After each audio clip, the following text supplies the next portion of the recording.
여러분, 정말 믿기 어려운 일이 일어났습니다. 호주 멜번의 한 고등학교에서 일본 수학여행을 계획했던 25명의 학생들이 갑작스런 폭염으로 인해 어쩔 수 없이 한국행을 선택하게 됐습니다. 문제는 이 소식을 들은 전교생들의 반응이었는데요. K-팝 나라에 뭐하러 가냐? 일본이 훨씬 나을 텐데. 라며 25명을 비웃었다고 합니다. 심지어 당사자들조차 억지로 가는 여행이라며 내키지 않아 했죠. 그런데 말입니다. 이 25명의 학생들이 한국에서 겪은 일들은 그들의 인생을 완전히 바꿔놓았습니다. 도대체 이 호주 학생들에게 무슨 일이 일어났길래 다음 수학여행도 한국으로 가자는 말까지 나오게 된 걸까요? 전교생의 비웃음을 받으며 시작된 이 예상 밖 한국 여행의 놀라운 사연, 지금 바로 들어보겠습니다. 시작에 앞서 좋아요와 구독, 감사합니다. 안녕하세요. 저는 호주 멜번 리버사이드 고등학교 3학년에 재학 중인 이든입니다. 지금부터 말씀드릴 이야기는 제가 작년에 겪었던 일로 당시만 해도 전혀 예상치 못했던 놀라운 경험이었습니다. 모든 것은 저희 학교의 연례 해외 수학여행 계획에서 시작되었습니다. 원래 목적지는 일본 도쿄였습니다. 저를 포함해 25명의 학생들이 신청했고 모두들 일본의 유명한 관광지들과 맛있는 음식을 기대하고 있었죠. 특히 저는 일본 애니메이션을 좋아해서 아키하바라나 시부야 같은 곳들을 직접 보고 싶어 했습니다. 그런데 출발 2주 전 갑작스럽게 문제가 생겼습니다. 일본 전역에 극심한 폭염 경보가 내려진 것입니다. 연일 40도를 넘나드는 기온의 관광은 물론 야외 활동 자체가 위험한 수준이었습니다. 학교 측에서는 학생들의 안전을 우선으로 생각해 급하게 대안을 찾기 시작했습니다. 그렇게 해서 나온 대안이 바로 한국이었습니다. 같은 동아시아 지역이면서도 일본보다는 기온이 낮고 비교적 안전한 여행이 가능하다는 판단이었죠. 하지만 이 소식을 들은 저희들의 반응은 그리 긍정적이지 않았습니다. 솔직히 말씀드리면 당시 저를 포함한 대부분의 호주 학생들에게 한국은 그저 K-팝이나 드라마로만 유명한 나라 정도의 인식이었습니다. 일본처럼 오랜 역사와 전통, 그리고 잘 알려진 관광 명소들이 있는 나라와는 다르다고 생각했죠. 무엇보다 저희가 기대했던 일본 여행과는 완전히 다른 계획이 되어버린 것에 대한 실망감이 컸습니다. 이런 분위기는 전교생들 사이에서도 마찬가지였습니다. 저희 25명이 한국으로 여행을 간다는 소식이 퍼지자 다른 학생들은 노골적으로 실망스럽다는 반응을 보였습니다. 심지어 일부 학생들은 저희를 보며 안타깝다는 표정을 짓기도 했죠. 출발 당일 아침 공항으로 향하는 버스 안에서도 분위기는 여전히 무겁기만 했습니다. 25명 모두가 억지로 떠나는 여행이라는 생각에 사로잡혀 있었습니다. 저 역시 마찬가지였죠. 과연 이 여행이 의미 있는 시간이 될 수 있을까 하는 의구심만 가득했습니다. 인천공항에 도착했을 때의 첫인상도 그리 특별하지 않았습니다. 다른 공항들과 크게 다르지 않아 보였고 한국에 대한 기대감보다는 여전히 일본에 가지 못한 아쉬움이 더 컸습니다. 하지만 지금 돌이켜보면 바로 이 순간부터 저희에게는 전혀 예상치 못했던 놀라운 경험들이 기다리고 있었던 것입니다. 서울에 도착해서 첫 번째로 향한 곳은 명동이었습니다. 숙소 근처의 한 식당에서 저녁을 먹기로 했는데 여기서 첫 번째 당황스러운 상황이 벌어졌습니다. 메뉴판이 모두 한글로만 되어 있어서 저희는 무엇을 주문해야 할지 전혀 알 수 없었죠. 그런데 식당 사장님의 반응이 저희 예상과 완전히 달랐습니다. 당황하고 있는 저희를 보더니 급하게 휴대폰을 꺼내서 번역 앱을 실행하기 시작했습니다. 그리고는 메뉴 하나하나를 번역기에 넣어서 영어로 설명해 주셨죠. 단순히 메뉴 이름만 번역하는 것이 아니라 어떤 재료가 들어가는지, 맛은 어떤지까지 자세히 알려주셨습니다. 특히 인상 깊었던 것은 저희가 외국인이라는 것을 고려해서 맵지 않은 음식들을 추천해 주신 것이었습니다. 한국 음식이 대체로 매운 편이라는 것을 아시고 저희 입맛에 맞을 만한 것들을 골라서 소개해 주셨죠. 심지어 주문한 음식이 나올 때까지 김치를 작은 접시에 조금씩 담아서 맛보라고 주시면서 맵다면 물을 많이 마시라고 친절하게 알려주셨습니다. 저는 이런 세심한 배려에 깜짝 놀랐습니다. 호주에서도 물론 친절한 식당 사장님들이 많지만 언어가 통하지 않는 외국인 손님을 위해 이렇게까지 신경 써주는 경우는 흔하지 않거든요. 더욱이 저희는 그냥 지나가는 관광객일 뿐인데도 말입니다. 하지만 함께 온 친구들의 반응은 여전히 냉담했습니다. 특히 브랜든이라는 친구는 이런 친절이 단순히 외국인 관광객이기 때문이라고 생각했습니다. 장사를 위해서 친절한 척하는 것일 뿐이라며 별로 대수롭지 않게 여겼죠. 식사를 마치고 숙소로 돌아가는 길에도 비슷한 경험이 있었습니다. 길을 잃고 헤매고 있던 저희를 본 한 아주머니가 먼저 다가와서 도움이 필요한지 물어보셨습니다. 영어는 잘 못하셨지만 손짓 발짓을 해가며 저희가 찾는 숙소까지의 길을 알려주셨죠. 심지어 조금 복잡한 길이라며 직접 앞장서서 안내까지 해주셨습니다. 그날 밤 숙소에서 친구들과 하루를 정리하면서도 여전히 의견이 갈렸습니다. 저는 한국 사람들의 친절함이 진심 같다고 느꼈지만 다른 친구들은 아직 확신하지 못하는 분위기였습니다. 하루 경험만으로는 섣불리 판단하기 어렵다는 것이 대체적인 반응이었죠. 하지만 제 마음속에는 뭔가 다른 느낌이 들기 시작했습니다.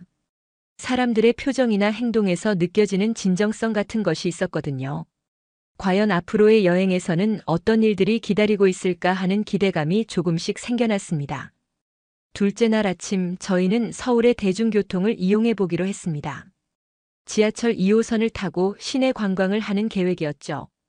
그런데 하필 출근 시간대와 겹쳐서 지하철 안은 사람들로 가득했습니다. 호주의 대중교통에 비해 훨씬 붐비는 상황이었는데 여기서 저희는 예상치 못한 광경들을 목격하게 되었습니다.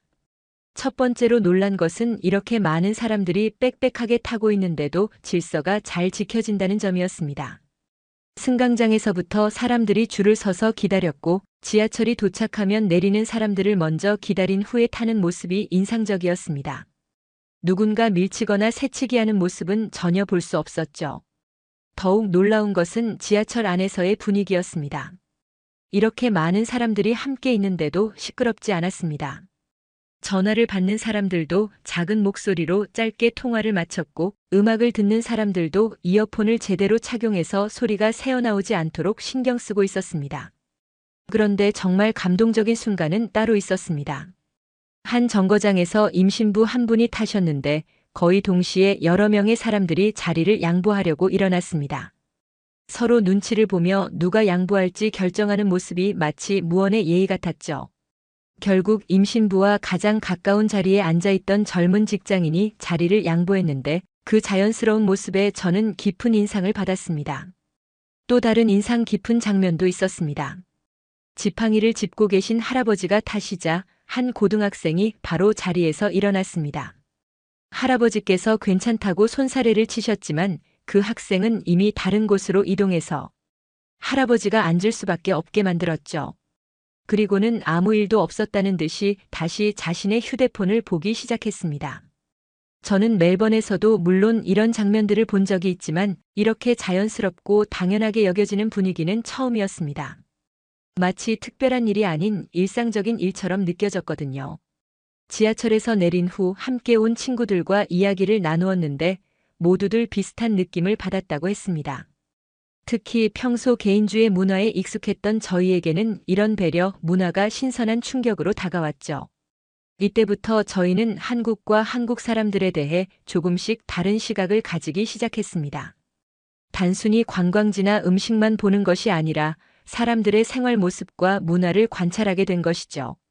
셋째 날에는 서울 강북에 있는 한 고등학교를 방문하는 일정이 있었습니다. 저희와 비슷한 또래의 한국 학생들과 교류하는 시간을 갖는 것이었죠. 솔직히 처음에는 그저 형식적인 만남 정도로 생각했는데 실제로 만나서 이야기를 나누다 보니 생각보다 훨씬 깊이 있는 대화를 나누게 되었습니다. 가장 먼저 놀란 것은 한국 학생들의 영어 실력이었습니다. 저희가 예상했던 것보다 훨씬 유창하게 의사소통을 할 수 있었거든요. 하지만 더 인상 깊었던 것은 그들의 진지한 태도와 성숙한 생각들이었습니다. 점심시간에 급식을 함께 먹으면서 민수라는 학생과 깊은 대화를 나누게 되었습니다. 저희가 방학 때 보통 무엇을 하느냐고 물어보자 저는 해변에 가서 친구들과 놀거나 아르바이트를 한다고 답했습니다. 그런데 민수의 대답은 완전히 달랐습니다. 민수는 방학에도 학원에 다녀야 한다고 했습니다. 수학, 영어, 과학 등 여러 과목을 보충하기 위해서라고 하더군요. 처음에는 부모님이 강요해서 억지로 다니는 줄 알았는데 이야기를 더 들어보니 그렇지 않았습니다. 민수의 부모님은 작은 음식점을 운영하고 계셨습니다. 새벽부터 밤늦게까지 일하시는 모습을 보며 자란 민수는 자신이 더 나은 환경에서 일할 수 있도록 열심히 공부하고 싶다고 했습니다. 부모님께 경제적 부담을 덜어드리고 싶다는 마음도 컸고요. 이런 이야기를 들으면서 저는 깊은 감동을 받았습니다. 저희 또래임에도 불구하고 가족에 대한 책임감과 미래에 대한 명확한 목표를 가지고 있는 모습이 대단해 보였거든요. 호주에서는 이런 식으로 생각하는 또래를 만나기 쉽지 않았기 때문입니다. 다른 한국 학생들과의 대화에서도 비슷한 느낌을 받았습니다. 물론 공부가 힘들다고 하소연하는 학생들도 있었지만 그럼에도 불구하고 자신의 꿈을 위해 노력하고 있다는 점에서는 모두 같았습니다. 의사가 되고 싶어하는 학생, 교사가 되고 싶어하는 학생, 엔지니어를 꿈꾸는 학생 등 각자 뚜렷한 목표를 가지고 있었죠. 오후에는 한국 학생들이 평소 어떤 학교 생활을 하는지 구경할 기회가 있었습니다. 방과 후에도 많은 학생들이 교실에 남아서 자율학습을 하고 있었는데 그 집중하는 모습이 인상적이었습니다. 억지로 하는 것 같지 않고 각자 자신의 목표를 위해 열심히 노력하는 모습이었거든요. 이날의 경험을 통해 저는 한국의 교육 문화와 젊은이들의 정신력에 대해 새롭게 알게 되었습니다. 단순히 공부를 많이 한다는 것이 아니라 목표 의식과 가족에 대한 사랑이 그 바탕에 있다는 것을 깨달았죠. 넷째 날 오후 홍대 근처에서 자유시간을 보내고 있을 때 갑작스럽게 소나기가 내리기 시작했습니다. 여름 장마철의 특징인 갑작스럽고 세찬 비였죠. 저희는 우산을 준비하지 못해서 당황하며 건물 처마 밑으로 피했습니다. 그런데 이때 예상치 못한 일이 벌어졌습니다. 저희와 같은 처지에 있던 사람들이 하나둘씩 도움의 손길을 내밀기 시작한 것입니다. 먼저 근처 카페 사장님이 나와서 저희에게 들어와서 비를 피하라고 하셨습니다. 아무것도 주문하지 않아도 괜찮다면서 말이죠. 카페 안에서 비가 그치기를 기다리며 앉아 있는데 사장님이 따뜻한 차를 내어주셨습니다. 저희가 외국인 학생들이라는 것을 아시고는 한국 여행이 어떠냐고 관심을 가져주셨죠. 그리고 비가 언제쯤 그칠 것 같은지, 다음에 갈 곳은 어디인지 등을 자세히 물어보시며 조언도 해주셨습니다. 더 놀라운 것은 그 다음에 일어난 일이었습니다. 비가 조금 약해졌을 때 카페를 나서려는 저희를 본 한 대학생이 자신의 우산을 내어주며 사라져버린 것입니다. 저희가 고맙다고 인사할 틈도 없이 뛰어가 버렸죠. 나중에 우산을 돌려드리려고 뒤쫓아갔지만 이미 사람들 사이로 사라진 후였습니다. 이런 경험은 그동안 저희가 가졌던 편견을 완전히 뒤바꿔 놓았습니다. 특히 제시카라는 친구는 처음에 한국 사람들이 외국인에게 배타적일 것이라고 생각했었는데 이 일을 겪고 나서는 완전히 생각이 바뀌었다고 했습니다. 그날 저녁 숙소로 돌아가는 길에도 비슷한 일들이 계속 있었습니다. 지하철역에서 길을 헤매고 있을 때 먼저 다가와서 도와주는 사람들, 무거운 가방을 들어주는 아저씨, 사진을 찍어달라고 부탁했을 때 흔쾌히 응해주는 아주머니들까지. 하나하나가 작은 일이었지만 그 마음들이 모여서 큰 감동을 주었습니다. 무엇보다 인상 깊었던 것은 이런 친절이 전혀 억지스럽지 않다는 점이었습니다. 마치 당연한 일처럼 자연스럽게 도움을 주는 모습들이었거든요. 누군가에게 특별한 보답을 바라는 것 같지도 않았고 그냥 도움이 필요한 사람을 보면 돕는 것이 일상인 것처럼 보였습니다. 이날의 경험을 통해 저희는 한국 사회의 따뜻한 면을 깊이 느낄 수 있었습니다. 개인주의 문화에 익숙했던 저희에게는 이런 공동체 의식과 배려, 문화가 정말 새롭고 감동적으로 다가왔죠. 그리고 이때부터 저희는 한국에 대한 시각이 완전히 바뀌기 시작했습니다. 더 이상 억지로 온 여행이 아니라 정말 의미 있는 경험을 하고 있다는 생각이 들었거든요. 마지막 날 오전 정말 절망적인 상황이 벌어졌습니다. 명동에서 마지막 쇼핑을 하고 있던 중에 지하철을 탈 때 제가 가방을 좌석에 두고 내린 것입니다. 그 가방에는 여권, 항공권 그리고 남은 현금이 모두 들어있었죠. 지하철이 떠나고 나서야 가방이 없다는 것을 깨달았을 때의 그 당황스러움은 지금도 생생하게 기억납니다. 여권이 없으면 출국 자체가 불가능했고 현금도 없어서 공항까지 갈 교통비조차 없는 상황이었거든요.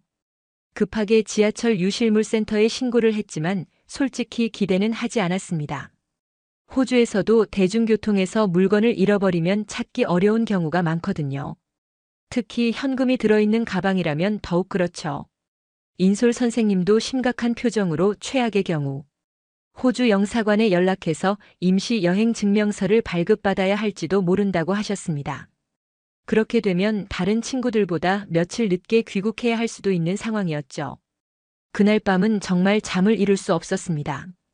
부모님께 연락드려서 상황을 설명해야 하나 아니면 조금 더 기다려볼까 하는 고민들로 머릿속이 복잡했습니다. 친구들도 저를 걱정하며 함께 밤을 지새워 주었지만 솔직히 희망적이지는 않았어요. 그런데 다음 날 아침 일찍 유실물센터에서 연락이 왔습니다. 가방을 찾았다는 것이었죠. 믿기지 않아서 몇 번이나 다시 물어봤는데 분명히 제 가방이 맞다고 하더군요. 급하게 유실물센터로 달려갔습니다. 그리고 그곳에서 저는 정말 믿기 어려운 광경을 목격했습니다. 제 가방이 그대로 있었을 뿐만 아니라 안에 들어있던 현금까지 한 푼도 빠짐없이 그대로 남아 있었던 것입니다. 유실물센터 직원분이 설명해 주신 바에 따르면 지하철 청소를 담당하시는 분이 가방을 발견하고 즉시 신고하셨다고 했습니다. 그리고 외국인 학생의 가방이라는 것을 알고는 더욱 신경 써서 보관했다고 하시더군요. 이 순간 저는 정말 감격스러웠습니다. 한국 사회의 정직함과 신뢰성을 직접 체험한 것이었거든요.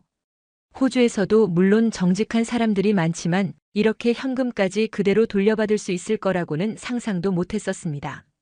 함께 온 친구들도 이 일을 듣고는 정말 놀라워했습니다. 특히 평소 한국 사회에 대해 회의적이었던 친구들도 이번 일만큼은 인정하지 않을 수 없다고 했죠. 가방을 되찾은 안도감도 잠깐, 이제 정말 한국을 떠날 시간이 다가왔습니다. 공항으로 가는 버스를 타기 전 마지막으로 명동 거리를 걸으며 지난 며칠을 되돌아보았는데 정말 많은 일들이 있었다는 생각이 들었습니다. 공항 버스에 탑승할 때도 예상치 못한 일이 있었습니다. 버스 기사님이 저희가 외국인 학생들이라는 것을 아시고는 한국 여행이 어땠는지 궁금해하셨거든요. 서툰 한국어로나마 정말 좋았다고 대답하니까 기사님이 정말 기뻐하시는 모습이었습니다. 특히 인상 깊었던 것은 기사님이 공항까지 가는 동안 차창 밖으로 보이는 서울의 모습들을 하나하나 설명해 주신 것이었습니다. 한강, 63빌딩, 여의도 등을 지나가며 각각의 의미와 역사를 간단하게나마 알려주셨죠. 마치 마지막까지 한국을 제대로 보여주고 싶어 하시는 마음 같았습니다. 공항에 도착해서 출국 수속을 밟는 동안에도 여러 사람들의 친절을 경험했습니다. 수속 과정에서 잘 모르는 부분이 있을 때마다 공항 직원들이 친절하게 도와주셨고 면세점에서도 직원들이 저희가 외국인 학생이라는 것을 알고는 특별히 신경 써주셨습니다. 탑승구에서 비행기를 기다리며 친구들과 이번 여행에 대해 이야기를 나누었는데 모두들 처음 예상했던 것과는 완전히 다른 경험이었다고 입을 모았습니다. 특히 한국 사람들의 따뜻함과 정직함에 대해서는 모든 친구들이 깊은 인상을 받았다고 했죠. 브랜든 같은 경우에는 처음에 가장 회의적이었는데 마지막에는 한국 사람들이 정말 마음씨가 착하다는 것을 인정했습니다. 제시카도 자신이 가졌던 편견이 얼마나 잘못된 것이었는지 깨달았다고 했고요. 비행기에 탑승하면서도 한국에 대한 아쉬움이 많이 남았습니다. 겨우 며칠의 짧은 여행이었지만 한국 사회의 진짜 모습을 엿볼 수 있는 귀중한 경험이었거든요. 특히 사람들의 인정과 배려가 일상 속에 자연스럽게 스며있는 문화를 직접 체험할 수 있어서 정말 의미 있었습니다. 기내에서 창밖으로 보이는 서울의 야경을 바라보며 언젠가 다시 한국을 방문하고 싶다는 생각이 들었습니다. 이번에는 관광객이 아니라 좀 더 깊이 있게 한국 문화를 이해할 수 있는 기회를 가져보고 싶었죠. 멜번 공항에 도착했을 때의 기분은 정말 복잡했습니다. 익숙한 고향 땅을 밟는다는 반가움도 있었지만 동시에 한국에서의 따뜻한 경험들을 뒤로하고 와야 한다는 아쉬움도 컸거든요. 공항에서 저희를 마중 나온 부모님들께 여행 이야기를 해드리는데 모든 친구들이 한국에 대한 긍정적인 이야기들을 쏟아내는 모습이 인상적이었습니다. 처음에는 일본에 가지 못해서 실망했었다는 이야기도 했지만 결과적으로는 한국을 가게 된 것이 오히려 더 좋은 경험이었다고 입을 모았죠. 학교로 돌아가서도 마찬가지였습니다. 처음에 저희를 비웃었던 다른 학생들이 여행이 어땠는지 물어봤는데 저희는 모두 정말 좋았다고 대답했습니다. 특히 한국 사람들의 친절함과 사회의 안전함에 대해서는 모든 친구들이 놀라워했다고 전했죠. 저 개인적으로는 이 여행을 계기로 한국어 공부를 시작하게 되었습니다. 여행 중에 만났던 사람들과 좀 더 깊이 있는 대화를 나누지 못했던 것이 아쉬웠거든요. 다음에 한국을 방문할 때는 한국어로 감사 인사라도 제대로 전하고 싶었습니다. 제시카는 한국의 근현대사에 관심을 갖게 되었다고 했습니다. 짧은 시간 안에 이렇게 발전한 나라의 역사가 궁금하다며 관련 책들을 찾아보기 시작했죠. 브랜든도 한국 음식에 푹 빠져서 멜번에 있는 한국 식당들을 찾아다니기 시작했다고 했습니다. 몇 달이 지난 후 저희 학교에서 다음 해 수학 여행지를 정하는 회의가 있었는데 저희 25명이 모두 한 목소리로 다시 한국으로 가자고 건의했습니다. 작년에 저희를 비웃었던 다른 학생들도 이번에는 관심을 보이며 같이 가고 싶다고 하더군요. 무엇보다 이번 여행을 통해 저는 다른 나라와 문화를 바라보는 시각이 완전히 바뀌었습니다. 겉으로 보이는 모습만으로 판단하지 말고 그 나라 사람들의 마음과 문화를 이해하려고 노력해야 한다는 것을 깨달았거든요. 한국에서 만났던 많은 분들의 따뜻한 마음들은 지금도 제 마음속에 생생하게 남아 있습니다. 언어가 통하지 않아도 진심은 통한다는 것, 작은 친절이 얼마나 큰 감동을 줄 수 있는지, 그리고 정직과 신뢰가 얼마나 소중한 가치인지를 배웠습니다. 지금 돌이켜보면 일본 폭염 때문에 어쩔 수 없이 바뀐 여행 계획이었지만 결과적으로는 저희에게 더 큰 선물이 되었다는 생각이 듭니다. 만약 원래 계획대로 일본에 갔다면 이런 깊이 있는 경험은 하지 못했을 테니까요. 한국이라는 나라가 단순히 K-팝이나 드라마로만 유명한 곳이 아니라 정말 따뜻한 마음을 가진 사람들이 살고 있는 곳이라는 것을 알게 된 것이 이번 여행의 가장 큰 수확이었습니다. 그리고 그런 사람들의 마음 덕분에 저희도 더 나은 사람이 될 수 있는 계기를 얻었다고 생각합니다. 앞으로도 기회가 된다면 한국을 다시 방문하고 싶습니다. 이번에는 단순한 관광이 아니라 한국 사회와 문화를 더 깊이 이해할 수 있는 시간을 가져보고 싶어요.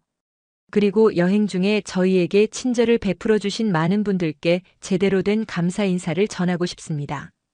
이것이 바로 저희 25명이 경험한 예상 밖의 한국 여행 이야기였습니다. 처음에는 억지로 온 여행이었지만 결국 저희 인생에서 가장 의미 있는 경험 중 하나가 되었죠. 한국이라는 나라와 한국 사람들의 진짜 모습을 알게 해준 소중한 시간이었습니다. 오늘 사연은 여기까지입니다. 억지로 온 한국 여행이 인생을 바꾼 호주 학생들 스토리 어떠셨나요? 사연의 주인공에게 응원의 댓글을 남겨주세요. 지금까지 감동정거장에서 사연 전해드렸습니다. 사연이 마음에 드셨다면 좋아요와 구독 부탁드립니다. 시청해주셔서 감사합니다.